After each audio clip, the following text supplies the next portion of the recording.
स्वागत आहे तुमचं खमंग मराठी या चॅनलमध्ये। आज आपण बनवतोय साबुदाणा खिचडी। त्यासाठी मी काल 2 वाट्या साबुदाणा रात्रभर भिजत ठेवलाय आणि त्यासाठीचं साहित्य बघूया। हे 2 वाट्या कूट असेल, नंतर एक 8-10 मिरच्या कट करून घेतल्यात, खिचडीच्या मापाने मीठ आणि 3 बटाटे सोलून कट करून घेतलेले आणि कढईमध्ये तूप टाकून घेतले। तुम्ही शेंगादाणा तेल मध्ये सुद्धा खिचडी करू शकता। तूप आपलं छान गरम झालंय। आता आपण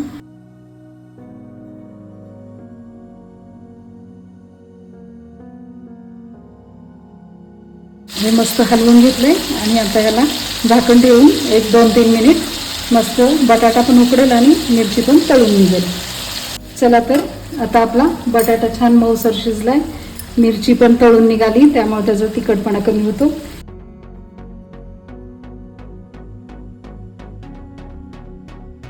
मोठ्या गॅसवर हे आता मस्त सगळं एकजीव होईपर्यंत हलवून घेऊ 1-2-3 मिनिट आणि नंतर बारीक गॅस करून एक झाकण ठेवून 1-2-3 मिनिट शिजवून घेऊ परत।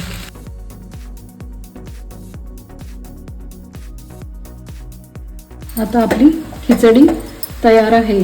मिरची आणि बटाट्यासाठी 5-7 मिनिट आणि साबुदाणा टाकल्यानंतर कूट आणि साबुदाण्यासाठी 5-7 मिनिट, असे 13-14 मिनिटात आपली खिचडी तयार होते।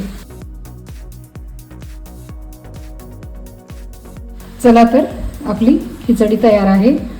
दह्यासोबत किंवा लिंबाची फोड कशाही सोबत खाऊ शकता। तुम्ही पण ट्राय करा, कमेंटमध्ये मला नक्की सांगा। भेटूयात पुन्हा नवीन रेसिपीसह। तोपर्यंत मस्त राहा आणि चवीने खा।